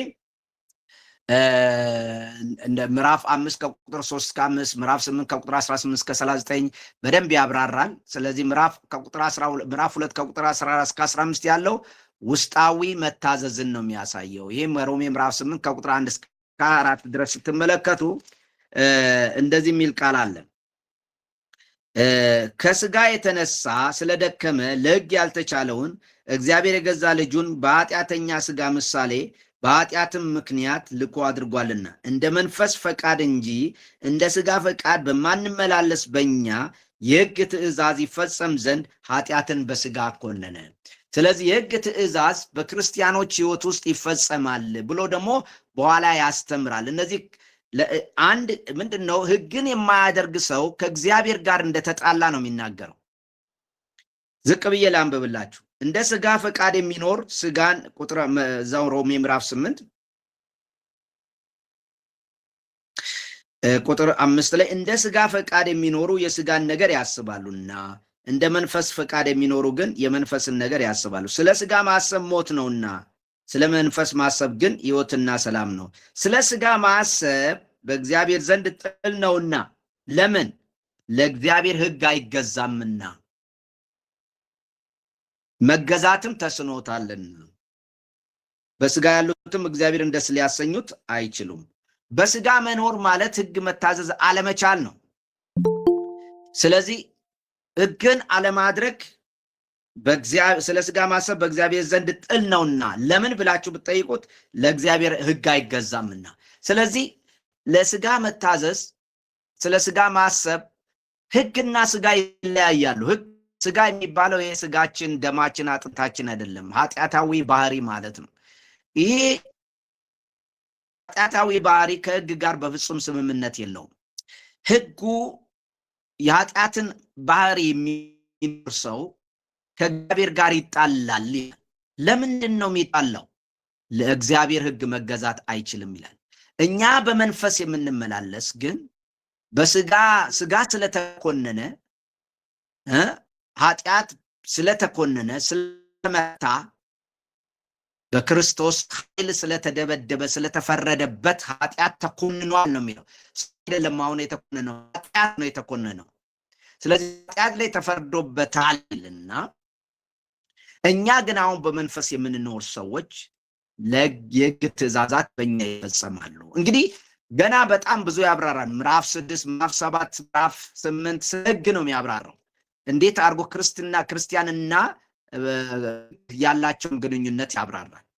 ታዲያ ክርስቲያኖችን ነው በዚህ ቦታ የሚናገረው ብለው የሚያስተምሩና የሚያምኑ ወይም የሚያብራሩ ሰዎች ክርክራቸው ምንድን ነው? አንደኛው በእግዚአብሔር ፊት ሕግን የሚያደርግ የሚልና እነዚህ ሰዎች ደግሞ በባህሪያቸው ሕግን የሚያደርጉ የሚለው የቃላት ድግግም እነዚህ ሰዎች ክርስቲያኖች መሆናቸውን የሚያሳይ ነው። ሁለተኛው ክርክር ጳውሎስ አጻጻፍ ስልቱ ሁል ጊዜ አንድ ሐሳብ ጀምሮ ወዲያው አይጨርስም። በኋላ ተመልሶ አስታውቆ ቀንጭቦ አሳይቶን በኋላ እንደገና ያብራራል በሰፊው ምዕራፍ ለምሳሌ 3 ላይ እንዳለው የእስራኤል ጉዳይ እዚህም ደግሞ እንደዚሁ ወስዶ ነው የሚያብራራው ነው። ስለዚህ በኋላ በበለጠ ያብራራዋል፣ ገና ግን ገንጭቦ ነው። ይሄ ደግሞ በብሉይ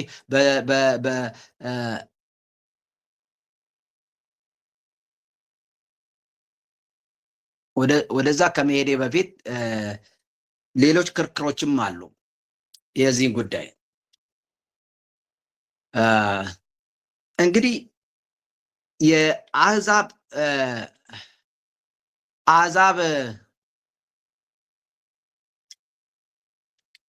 እዚህ ከመምጣቴ በፊት ሶስተኛውን ልናገርና ግድ የለም ግምገማ ላይ በኋላ ስለመጣ መቸኮል የለብኝም። እሺ ወደ ግምገማ ከመግባቴ በፊት ሶስተኛው አመለካከት ወይም አስተምሮ ጻድቃን አሕዛብና አመፀኛ አይሁድ ብሎ የዴቪድ አቋም ነው። ዴቪድ የሚባል ምሁር ነው ይህን የሚናገረው። ቁጥር 12 እስከ 29 የሚያምኑ አሕዛብን የኢየሱስ ክርስቶስ ተከታይ ከማያምኑ ጋር ስለማነጻጸር ሳይሆን በአጠቃላይ ስለ ጻድቃን አሕዛብ ከክርስቶስ በፊት የነበሩ ሊሆኑ የሚችሉ ከታማኝ ካልሆኑ አይሁድ ጋር ስለማነጻጸር እንደሆነ ይከራከራል። በዚህ ጋር አንተ አይሁድ ነኝ የምትለው የምታስተምር አታመንዝር ብለህ ታመነዝራለህ፣ አትስረቅ ብለህ ትሰርቃለህ። ይህንን እውነተኛ ይህንን አይሁድ የማይታዘዘው አመፀኛው አይሁድ ጋር ያነጻጸረ ነው። እነዚህ ደግሞ የሚነጻጸሩት ጻድቃን አሕዛብ ናቸው ማለት አይሁዳዊ ሆነው ወይም ደግሞ የአይሁድን ቅድም አንስቼላችኋለሁ የአይሁዶች ነው። እነዚህ እንደነ እንትና አይነቶቹ እንደ ሐዋርያት ሥራ ምዕራፍ 10 ላይ እንዳሉት እግዚአብሔርን የሚፈሩ ሰዎች ማለት ነው። ቁጥር 13 ሕግን የሚያደርጉት ይጸድቃሉ። ይህ በሰው ልጆች ታሪክ ሁሉ ስለ እግዚአብሔር ጽድቅ አለማሳየትና የግብረ ገብ ንጽሕና እንደ አጠቃላይ ስነ መለኮታዊ መሰረት ነው እንጂ የግድ ሰዎች ያደርጉታል ማለት አይደለም። አጠቃላይ መሰረትን ነው፣ መርህ ነው የሚናገረው ነው የሚሉት። የእነዚህ ክርክር በእግዚአብሔር ዘንድ አድሎ የለም ከሚለው ጋር ተመሳሳይ ነው። ቁጥር 14 እስከ 15 የተገለጹት አሕዛብ የኢየሱስ ክርስቶስ ተከታዮች አይደሉም፣ ምክንያቱም ጳውሎስ ሕግ የላቸውም ይላቸዋል። ስለዚህ የላቸውም። ክርስቲያን አሕዛብ ቅዱሳት መጻሕፍትን ቢያንስ በቤተ ክርስቲያን ትምህርት አማካኝነት ያውቃሉ ተብሎ ስለሚገመት እነዚህ ሕግ የላቸውም፣ ያለ ሕግ ብለው ሊጠሩ አይችሉም። ስለዚህ እነዚህ አሕዛብ ከሙሴ ሕግ ውጭ በግብረ ገብ የተስተካከለ ሕይወት ይኖሩ ቅድመ ክርስቲያን አሕዛብ ተብለው ቢተረጉሙ ይሻላል ብለው ያስባል። ነገር ግን አይሁዶችም ሊሆኑ ይችላሉ ነው። ማን ነው ወደ አይሁድ የመጡ ናቸው። ነገር ግን አሁን ሮሜ 21 ምዕራፍ 3 ከ21 እስከ 26 ድረስ ወንጌል የሚለው ነገር እስካሁን ድረስ ስላልመጣ ክርስቲያኖች ናቸው ማለት ያስቸግራል ነው። ምክንያቱም ከቁጥር 21 እስከ 26 የለም ነው። ግን ዛሬ ቁጥር እኔ በወንጌል ቁጥር 16 ላይ እኔ በወንጌል እንዳስተማርኩት ይላል። ወንጌል የሚል ቃል አለ። እነዚህ አሕዛብ በልባቸው የተጻፈውን የግብረ ገብ ሕግ የሚታዘዙ ሰዎች ምሳሌ ናቸው። ክርስቶስ ስለማያውቁ ሳይሆን በትክክል ስለሚኖሩ ነው። እነርሱ በአዲስ ኪዳናዊ መዳን አንጻር ሳይሆን የእግዚአብሔርን የግብረ ገብ ተስፋዊ በማሟላት ውስን በሆነ መንገድ ጻድቃን ናቸው። ጳውሎስ በዚህ አነባብ ምሳሌው ጉዳዩን እየተጠቀመ ነው። ይህም ለመለኮታዊ መመዘኛዎች መታዘዝ በሙሴ ሕግ ባለቤትነት ብቻ የተወሰነ እንዳልሆነ ያሳያል ነው። እንግዲህ እነዚህ አይሁድም ሆኑ አንዱ አይሁዶች ናቸው። ማነው ይቅርታ፣ አሕዛብ ሆነው ወደ አይሁድነት የተቀየሩ ሰዎች ሊሆኑ ይችላሉ። ነገር ግን ደግሞ ነሰሰርሊ እነሱ ብቻ አይደሉም፣ ጻድቃን አሕዛብም ሊሆኑ ይችላሉ። ከመጀመሪያው አመለካከት ጋር የሚስማማ ነው። ይህም በተወሰነ ደረጃ ማለት ነው። በአጠቃላይ ክርስቲያን አይደለም ነው። እንግዲህ የማያምኑ አሕዛብ የሚለውን አመለካከት እንገምግመው፣ እንመዝነው። የማያምኑ ናቸው፣ ስለ ክርስቲያኖች አይደለም የሚናገረው ካልን አይሁዶችም ይሆኑ ማነው አሕዛብ ሆነው ወደ ይሁዲነት የተቀየሩ የሚሆኑ ወይም ጻድቃን አሕዛብ የሚሆኑ ማናቸው የሆኑ ክርስቲያኖች ያልሆኑ ብለን እንውሰድ። ይሄ አመለካከትና ይሄ አስተምሮ ውሃ ይቋጥራል ወይ ወይንም ደግሞ ዶክትሪናሊ ትክክል ነው ወይ ወይንም ደግሞ ያሳምናል ወይ ብለን እናስብ።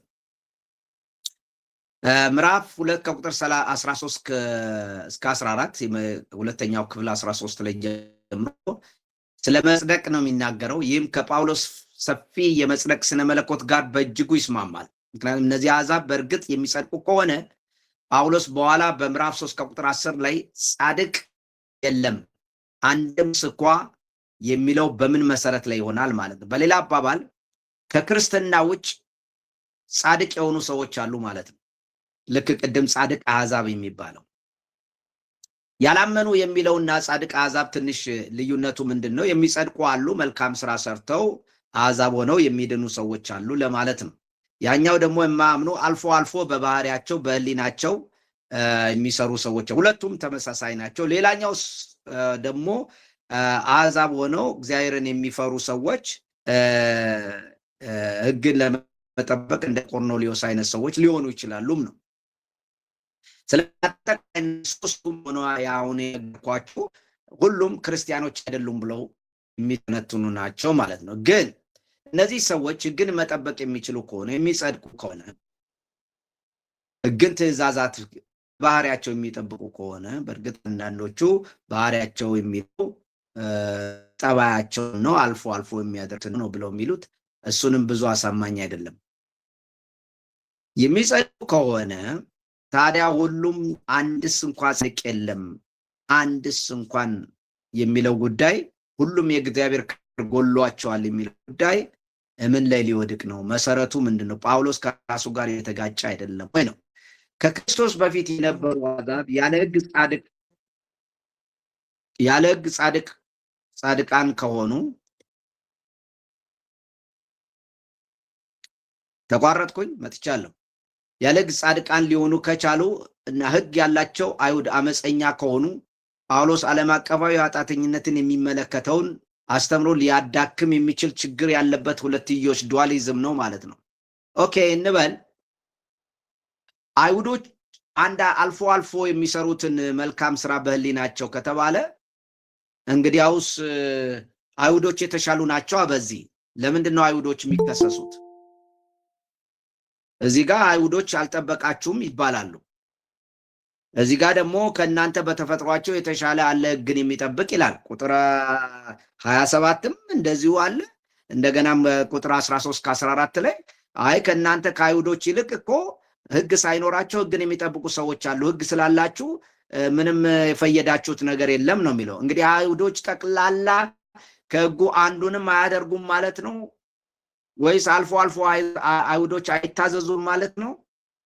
ይታዘዙ ነበረ፣ ያደርጉ ነበረ፣ ሁሉንም ትእዛዝ ይተላለፍ፣ ቢያንስ ሰንበትን ያከብራሉ፣ ቢያንስ መገረዝ አድርገዋል። መገረዙም አልጠቀመህም ነው የሚለው። ያለፈ ነገር መኖር አለብህ ነው የሚለው። ስለዚህ እነዚህ አሕዛብ ያለፈ ነገር የሚኖሩ ናቸው ማለት ነው። ከመገረዝ ያለፈ ሰንበትን ከመጠበቅ ያለፈ እንደዚህ ያለፈ ነገር ነው እንጂ ህሊና ብቻ ጠብቀው የሚኖሩ አይመስሉም። እንደዛ ከሆነ አይሁዶች የተሻለ ህሊና አላቸው። አይሁዶች በእግዚአብሔር ቃል ቢያንስ የተማሩ ሰው ናቸውና ህሊና የተሻለ አላቸው ማለት ነው። ሰዎች በህሊናቸው በሚኖሩት ኑሮ የሚጸድቁ ከሆነ ማለት ነው።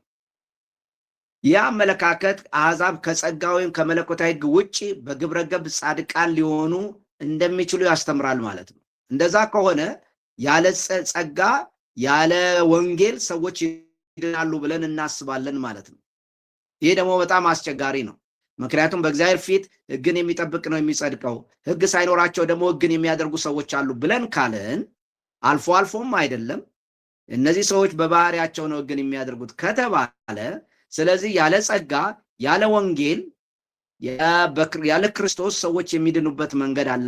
ከሕግም ውጭ ከወንጌልም ውጭ ሰዎች የሚድኑበት ነገር አለ ማለት ነው። ሌላ ነገር ግን ጳውሎስ በሮሜ መልእክት ውስጥ በግብረ ገብ የሆኑ አሕዛብ እንኳን ከእግዚአብሔር ክብር ጎድለዋል ነው የሚለው። ምዕራፍ 3 ከቁጥር 23 ተመልክቱ። በማለት በተከታታይ ይከራከራል። ስለዚህ አሕዛብ በተፈጥሯዊ በጎነት ሊጸድቁ ይችላሉ የሚለው ከጳውሎስ የኃጢአትና የመዳን አስተምሮ ጋር እጅግ ይቃረናል። በሕሊናቸው ስለሚኖሩ ነው ምናምን የምንላቸው ነገሮች ወደ ድነት ሊያመጣ ይችላል ማለት ነው አስተሳሰቡ እንደዛ ከሆነ። ምዕራፍ 2 ከቁጥር 15 ላይ የሕሊና ወይም ሱኔት ዴሲስ የሚለው ቃል እና በልብ የተጻፈውን የሕግ ስራ ቱ ኖሙ ግራፕቶን ኤንታይስ ካርዲየስ፣ ይሄ የግሪኩ ቃል በልብ የተጻፈውን የሕግ ስራ ምናቸው ሕሊናቸው ሲካሰስ ይላል። ቁጥር 15 ላይ መቼ ነው የሚታወቀው? እነዚህ እንኳን ለራሳቸው ሕግ ናቸው ይልና እነርሱም ሕሊናቸው ሲመሰክርላቸው ሐሳባቸውም እርስ በርሳቸው ሲካሰስ ወይም ሲያመካኝ በልባቸው የተጻፈውን የሕግ ስራ ያሳያል። መቼ ነው በልብ የተጻፈው የሕግ ስራ የሚታወቀው? ሕሊናቸው ሲወቅሳቸው ውስጣቸው የተጻፈው የሕግ ስራ ነው። በውስጣቸው ያለ የሕግ ባህሪ ነው አይምሯቸውና ልቦናቸው ደግሞ እንዲካሰስ የሚያደርገው። ስለዚህ እንደ ኤርምያስ ምዕራፍ 31 አመለካከት በልቦና ውስጥ ሕጌን እጽፋለሁ፣ በመንገዴም አስኬዳቸዋለሁ፣ አንዱ ሌላውን ባልንጀራውን አስተምረኝ ብሎ አይጠይቁም፣ ሁሉም ያቁኛል ይላል። ስለዚህ እነዚህ ሰዎች በባህሪያቸው በውስጣቸው ሕግን የተጻፈውን ስራ የሚያሳየው በሕሊናቸው ያለው መካሰስ ነው የሚለው። በመጀመሪያ በውስጥ የተጻፈ ሕግ ያስፈልጋል። የተጻፈ ሕግ ያስፈልጋል። የተጻፈ ነው የሚለው ቁጥር 15 ላይ ሕጌን በልቦናቸው እጽፋለሁ ካለ የተጻፈ ነው ይሄ እንጂ ዝም ብሎ ሕሊና አይደለም የሚናገረው። ሕግ የተጻፈ አለ ነው። ሕግ ከተጻፈ የሕግ ስራ ውስጥ ተጽፏል ማለት ሕግ የሚሰራው ስራ ተጽፏል በውስጥ።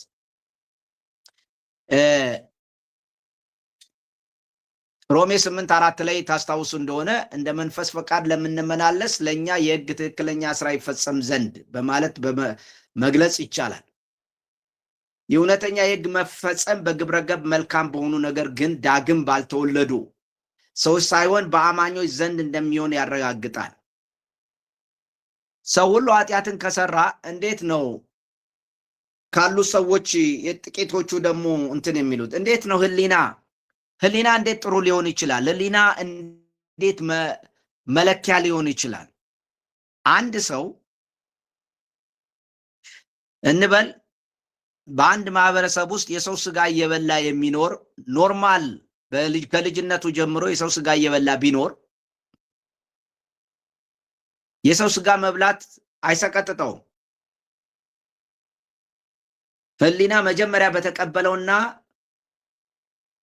ባደገው በተቀረጸው ኤክስፒሪየንስ እና እውነት ነው ብሎ ባመነው ነው የሚሄደው።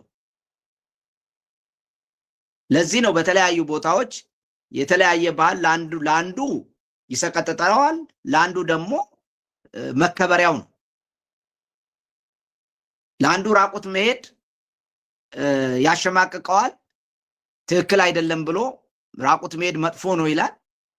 ራቁት የሚሄዱትንም ሰዎች ልብስ ገዝቶ ይሸፍናል፣ ያዝንለታል ራቁቱን ለሚሄድ ሰው። ለአንዱ ቦታ ደግሞ ራቁት ልብስ መልበስ እንደ እብድ ይቆጠራል። ልብስ ለብሶ የሚሄድ ሰው እንደ እብድ ይቆጠራል። ይህ ሕሊና መጀመሪያ ፎርም የተደረገ ራቁት መሄድ እንደ ጤነኝነት እንደ ትክክለኝነት የሚቆጠርበት አካባቢ አለ። መልበስ ደግሞ እንደ እብድ እንደ ጤነኛ አለመሆን። ስለዚህ ሕሊና ምን ያህል እውነተኛ ነው? ሕሊና ቀድሞ አጠገቡ ያለ ሰው ያደረገለትን ማህበራዊ ኮንስትራክሽን በማህበረሰብ የተገነባ እውነት ነው ሕሊና። የእግዚአብሔር ቃል ግን ከሰማይ ነው የሚመጣው፣ ማህበረሰብ አይደለም የሚገነባው፣ ከሰማይ የመጣ ነው።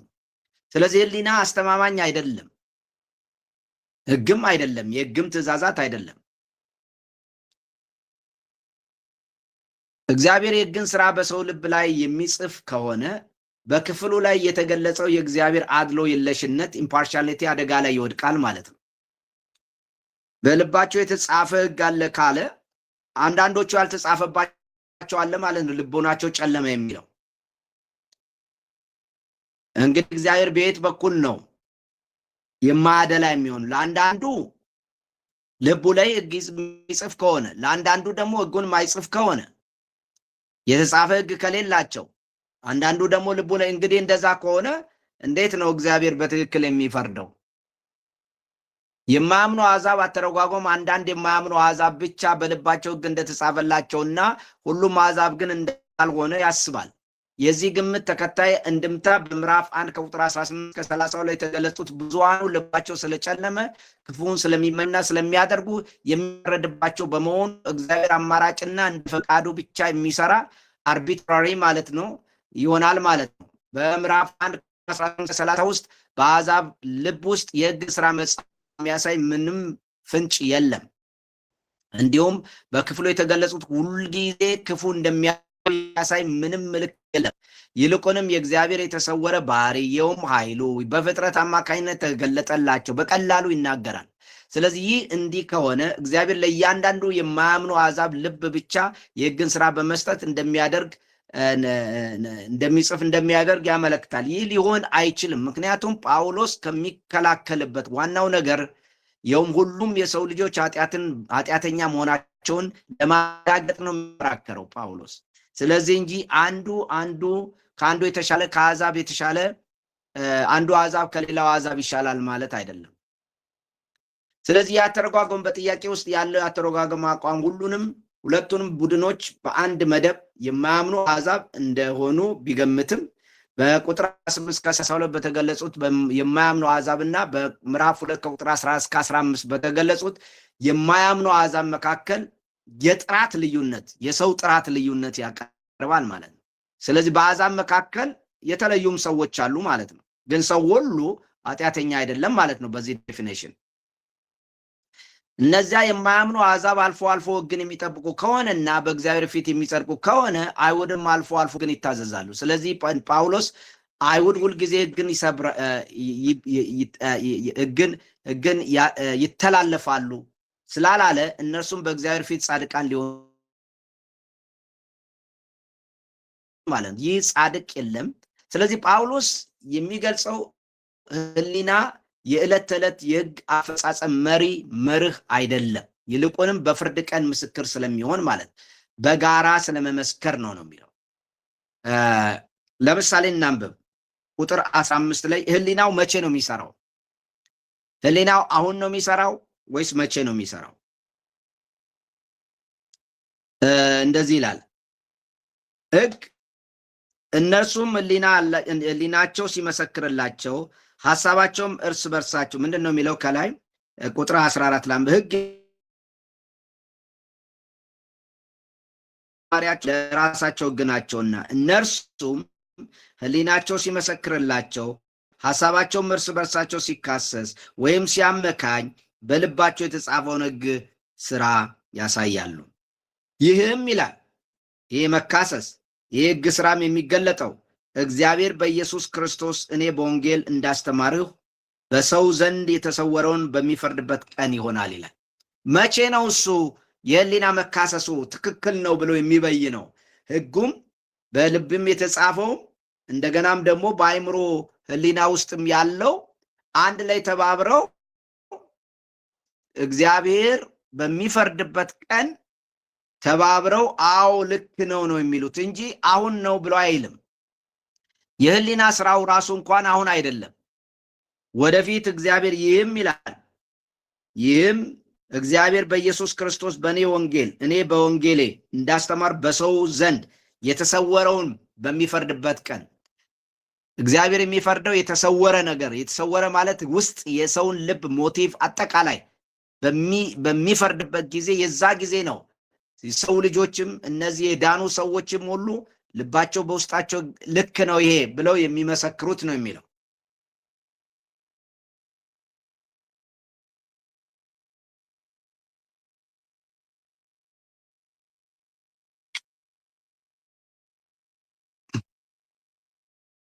እንግዲህ ጳውሎስ የሚናገረው ምንድነው? ሕግ ባይኖራቸውም እንኳን የሕግን ነገር የሚያደርጉ ናቸው ነው። አልፎ አልፎ ተብሎ የተጻፈ ነገር የለም። እነዚህ ሰዎች ሁልጊዜ አልፎ አልፎ የሚያደርጉ ናቸው ማለት ሳይሆን ከቁጥር 13 ላይ እነዚህ ሰዎች ኮንቲኒየስሊ የሚያደርጉ አይነት ነገር አድርጎ ነው የሚያሳየው። ስለዚህ የተፈጥሮ ሕግ በዕለት ተዕለት ተግባራዊ ጉዳዮች ላይ እግዚአብሔርን ለመታዘዝ የእውቀት ምንጭ አይደለም። ሕሊናም ሕግን ለመጠበቅ መንገድ ወይም ዘዴ አይደለም። ይልቁንም እንደ እውቀት ምንጭ ሆኖ የሚያገለግለው በሰው ልብ ውስጥ የተጻፈው የእግዚአብሔር ቃል ነው። በልብ የተቀረጸው ሕግ ነው ልዩነቱን የሚፈጥረው፣ ከዛ ውጭ ሌላ ነገር አይደለም። ጳውሎስ ይህን ሕግ በልብ የቀረጸው የጻፈው ማን እንደሆነ አንባቢው በኋላ ይነግራል። ቁጥር 29 ላይ ሲናገር መገረዝ አይደለምና ዳሩ ግን በስውር አይሁዳዊ የሆነ አይሁዳዊ ነው፣ መገረዝም በመንፈስ የሚደረግ የልብ መገረዝ ነው እንጂ በመጽሐፍ አይደለም፣ የእርሱም ምስጋና ከእግዚአብሔር ነው እንጂ ከሰው አይደለም። ስለዚህ የሚያምን ሰው ልቡ የተገረዘ ነው። ብሉይ ኪዳን ላይ በልቡ የተገረዘ ሰው ማለት የሚታዘዝ ለሕጉ ራሱን የሚሰጥ ሰው፣ ባህሪው የተቀየረ፣ በሕጉ ባህሪ የተቀየረ ነው። ልባችሁ ያልተገረዘ ሲል ደግሞ የማይታዘዙ አመፀኞች፣ ለሕጉ የማይሉ ማለት ነው። የልብ መገረዝ ብሉይ ኪዳንም ላይ አለ። እስራኤላውያኖች ከፍተኛ ችግር የነበረባቸው የልብ አለመገረዝ ነው። ስለዚህ አሁን ግን ውስጣቸው የተገረዙ እነዚህ ሰዎች ምስጋናቸው ከእግዚአብሔር ዘንድ ነው። ስለዚህ ጳውሎስ ውስጥ ይካሰሳል ይላል፣ ውስጥ ልብ ይገረዛል ይላል፣ መገረዙም በመንፈስ ነው ይላል። እነዚህ በመንፈስ የሚገረዙ ሰዎች በኋላ የሚያብራራቸው ላቸው ከምዕራፍ 5 ጀምሮ የምናያቸው ክርስቲያኖች ይሆናሉ ማለት ነው። በዚህ አተረጓጎም ይህን አልካልኩኝ ሌላው ብተው ጥሩ ነው። ብዙ ተናግሬያለሁ። በዚህ ላይ ጥያቄ ካላችሁ ልትናገሩኝ ትችላላችሁ።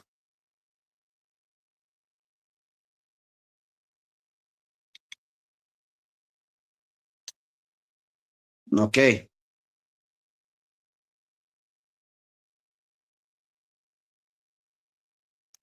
ከኔ ጋር ናችሁ? ጥያቄ ካለ እጅ ማንሳት ይቻላል።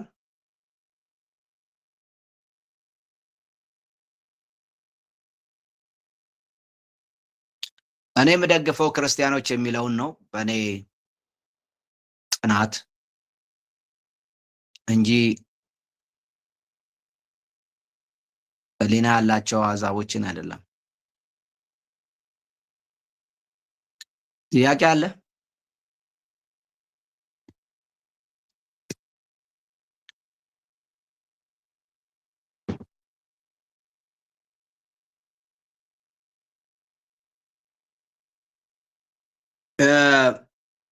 እንግዲህ ከሌለ ከቁጥር 17 እና 14 ላይ ስንመለከት ነው 24 ላይ የሕግ ጥቅምን ነው የሚናገረው።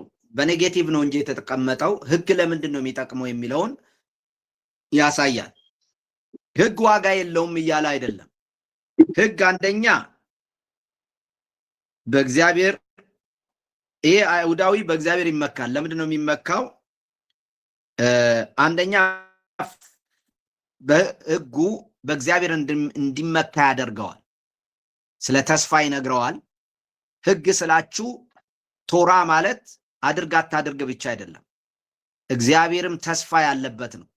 የእግዚአብሔርም ማስጠንቀቂያ ያለበት ነው። የእግዚአብሔርም ትእዛዝ ያለበት ነው። 1 2 3 4 ይሄን አድርጎ ይሄን አታድርጉ የሚል። ስለዚህ ሕጉ በእግዚአብሔር እንዲመካ ያደርገዋል፣ ወይም በእግዚአብሔር እንድንመካ ያደርጋል። ብሉይ ኪዳንን አንብባችሁ በእግዚአብሔር እንድትመኩ የማያደርጋችሁ ነገር የለም። በእግዚአብሔር መመካትን ያመጣል ቶራ ማለት ነው። ሁለተኛው ደግሞ እዚህ ጋር ፈቃዱን ብታውቅ ወይም ሕጉ አንዱ የሚያደርገው ምንድነው? የእግዚአብሔር ፈቃድ ምን እንደሆነ እንድናውቅ ያደርገናል። ወይም ደግሞ ብሉይ ኪዳን ላይ ያለው ቶራ ሕግ ፈቃድ የእግዚአብሔር ፈቃድ ምን እንደሆነ እንዲያውቁ ያደርጋል። ከሕግ ተምረ የሚሻለውን ፈትነ ብትወድ የሚሻለውን ነገር እግዚአብሔር የሚወደውን ነገር ፈትኖ መውደድ ያንን የሚያደርገው አንዱ ህጉ ነው።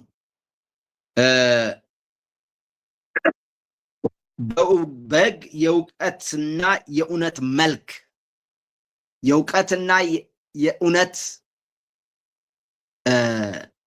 እንትን ያለው ምንድነው? የእውቀትና የእውነት መጋዘን አይነት ነገር ነው። ወይንም ደግሞ ማከማቻ ብሉይ ኪዳኑ እንደዛ ነው። ኢምቦዲ ነው የሚያደርገው ህግን እውቀትና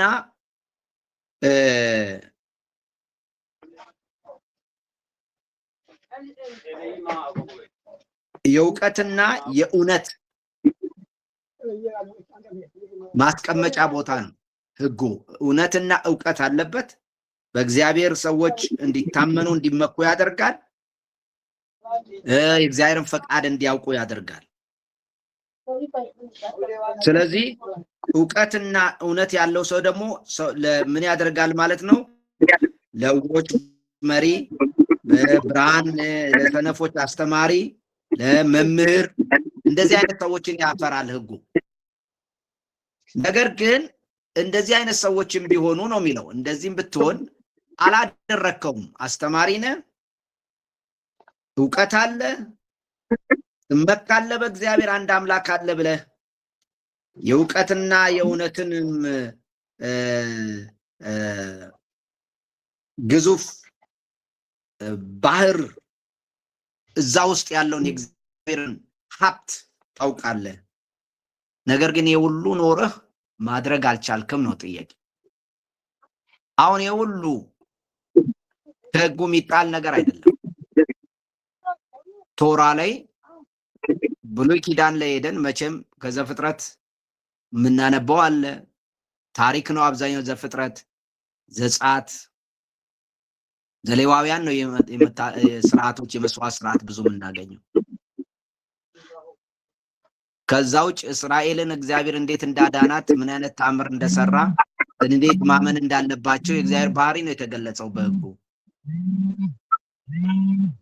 ስለዚህ ህጉ የእውቀትና የእውነት ክምችት ያለበት ነው። እግዚአብሔር ጥበብ ነው። ህጉ ተስፋንም በመስጠት በእግዚአብሔር እንዲመኩ አብሯቸው እንደሚሆን የተናገረበት ክፍል ነው። ኪዳን ያላቸው ህዝቦች ሆነው እንዲኖሩ የሚያደርጋቸው ነው። አንድ ያዌ አንድ አምላክ ብቻ አለ ብሎ ስለ እውነተኛው አምላክ እውቀት የሰጣቸው ህጉ ነው። ህጉ ኔጌቲቭ አይደለም። ጳውሎስ ስለ ህግ መጥፎነት አይደለም የሚያወራው። ያረጋል ህግ እግዚአብሔር እንድናውቅ ያረጋል። ቶራ ማለት ነው። ይሄ ሰንበትን አክብር ምናምን ብቻ አይደለም፣ አጠቃላይ የእግዚአብሔር ትምህርት ነው። ስለዚህ ጳውሎስ አንድ የሚናገረው ነገር አለ። ቁጥር 24 ላይ ህግን በመተላለፍ እግዚአብሔርን ታሳፍራለህን ነው የሚለው።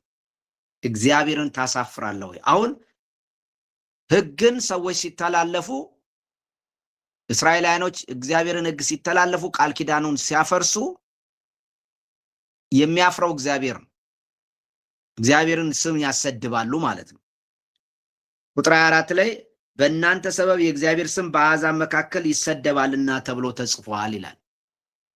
ህግ ሲጣስ፣ ሰዎች ህግን ሲተላለፉ፣ ስለ ስጋ ሲያስቡ፣ ህግን ሲተላለፉ ወይም ከእግዚአብሔር ትምህርት ሲወጡ የእግዚአብሔር ስም ነው የሚሰደበው። ነገር ግን ሮሜ ምንድን ነው የሚለው? ምዕራፍ 1 ከቁጥር 5 በእነርሱም ስለ ስሙ በአሕዛብ ሁሉ መካከል ከእምነት የሚነሳ መታዘዝ እንዲገኝ ጸጋና ሐዋርያትን ተቀበልን። በእነርሱ መካከል ኢየሱስ ክርስቶስ ልትሆኑ የተጠራችሁ እናንተ ደግሞ ናችሁ። ስለ ስሙ ነው። አሁን የእግዚአብሔር ስም ወንጌል አንዱ የእግዚአብሔር ስም እንዲከበር የሚያደርግ ነው። ምክንያቱም ከእምነት የሚነሳ መታዘዝ ይገኛልና። እነዚህ አይሁዶች ግን ምንም እንኳን በእግዚአብሔር ቢመኩ፣ ምንም እንኳን እውነትንና እውቀት ቢኖራቸው፣ ፈቃዱን ለይተው ቢያውቁ፣ የሚሻለውን ለይተው ቢያውቁ ማድረግ ግን አልቻሉም። ይሄ ነው ጳውሎስ ክርክር። ነገር ግን ማድረግ የሚችል አካል ደግሞ አለ፣ ልቡ በመንፈስ የተገረዘ ይላል። በልቡ ላይ የእግዚአብሔር ሕግ የተጻፈ በእግዚአብሔር ፊት ሕግን የሚያደርግ ምዕራፍ 8 ላይ ከቁጥር 4 ላይ የሕግ ትእዛዛት በእኛ ይፈጸም ዘንድ በመንፈስ የምንመላለስ ይላል። ስለዚህ ምዕራፍ 2 እንደዚህ አይነት ሰው ምስጋና አለው። አይሁዶች ግን እንደዚህ አይነት ሰው ሊሆኑ አልቻሉም ነው። እንደዚህ እንደተለወጠው አይነት ሰው ሊሆኑ አልቻሉም። ካልዳኑት አሕዛብ ጋር ሳይሆን ይሄ ክፍል አይሁዶችን እያነጻጸረ ያለው ከዳኑት እና ልባቸው በእግዚአብሔር መንፈስ በልባቸው የእግዚአብሔር ሕግ ከተጻፈላቸው ሰዎችና በባህሪያቸው የእግዚአብሔርን ቃል የሚያደርጉ ሰዎች ከነሱ ጋር ነው የሚያነጻጽራቸው እንጂ እነዚህ በህሊናቸው ካሉ ሰዎች ጋር አይደለም የሚያነጻጽረው። እናመሰግናለን። ተባረኩ። እንጸልያለን። ጥያቄ ከሌለ እናመሰግናለን ዶክተር።